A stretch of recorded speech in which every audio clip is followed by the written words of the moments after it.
የባህር በር ባለቤት መሆን ማለት የኢኮኖሚ ማማ ላይ መቆም፣ የፖለቲካ ክብደትን በዓለም መድረክ ማረጋገጥ ማለት ነው። ኢኮኖሚ የሀገር የደም ዝውውር ነው።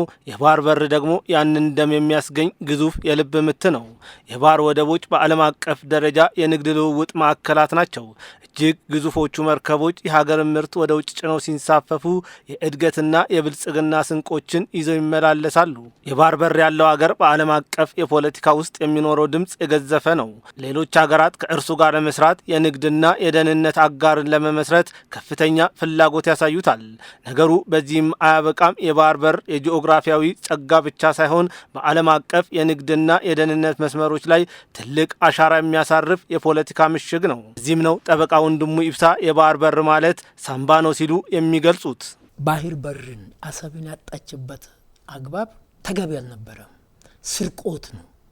አገር ነው የተሰረቀ። የባህር በር ማለት ለአንድ አገር ሳምባ ነው፣ አፍንጫ ነው፣ አየር መሳቢያ ነው። ኢትዮጵያ የጥንት ታሪክ አውድማ፣ የነጻነት አርማና የመላው አፍሪካ የብርሃን ጮራ ናት። በእብሪት ማዕበል ሳትበገር የታሪክን ጽናት በባዕድ ፊት ያስመሰከረች ቺ ድንቅ ሀገር የቀኝ ግዛት ቀንበርን ሳትቀበል በኩራት መቆማ በበርካታ ሀገራት ፊት ጠላትነትን አፍርታለች። ግብጽ የኢትዮጵያን የእድገት ክንፎች ለመቁረጥና የናይልን ፍሰትና የጂኦግራፊያዊ ትስስር ለመቁረጥ ባደረገችው መሰሪ ርብርብ አሰብ ከእናት ሀገሩ እንዲነጠል በስተጀርባ ትልቅ ሚና ተጫውታለች። ይህም ባህር በር ያጣ ነው። በዚህ ዓለም ላይ ከተፈጠሩት አገሮች ሁሉ ከኢትዮጵያ በቀር ትላልቅ አገሮች ሁሉ ቅኝ ተገዝተዋል፣ ቅኝ ገዝተዋል፣ ተንበርክኳል፣ አንበርክኳል።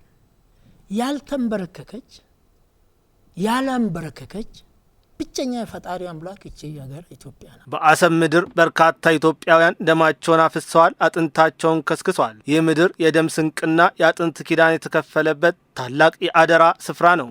ኢትዮጵያውያን አርበኞች የባህር በራቸውን ላለማጣት የሀገራቸውን ነጻነትና ክብር ለማስጠበቅ ሲሉ በባህር ዳርቻው ላይ እጅግ ከፍተኛ መስዋዕትነት ከፍለዋል። ሞተንለታል። አሰብ አጥንታችን ከስክሴን፣ ደማችን አፍሴን፣ ህይወታችን ገብሬን፣ አካላችን ጎሎ ኢትዮጵያዊነት አሰብን ስናጣ ነው የጠፋው። አሰብን ብቻ አይደለም እኮ ያጣ ነው፣ ኢትዮጵያዊነትን ነው ያጣ ነው፣ ዜግነትን ነው ያጣ ነው። ጠበቃ ወንድሙ ኢብሳ ከጣቢያችን ጋር በነበራቸው ቆይታ ላይ አሰብ ለእኛ ለኢትዮጵያውያን ጉሮሯችንና ሳምባችን እንደሆነ ገልጸው ይህንን የባህር በር መልሶ ለማግኘት የጓጓ ትውልድ መምጣቱን ይናገራሉ። አሰቤን የሚል ትውልድ ተወልዷል።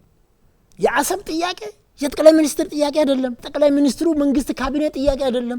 የብልጽግና ጥያቄ አይደለም። በባዕዳን ተልእኮና በሀገር ውስጥ ባንዳዎች ምክንያት የባህር በሯን ያጣችው ኢትዮጵያ የጂኦግራፊያዊ እስረኛ ሆና እንደማትቀር ጠቅላይ ሚኒስትር ዶክተር አብይ አህመድ በተደጋጋሚ ሲናገሩ ይደመጣል። ነገሩ ቀላል ጉዳይ አይደለም።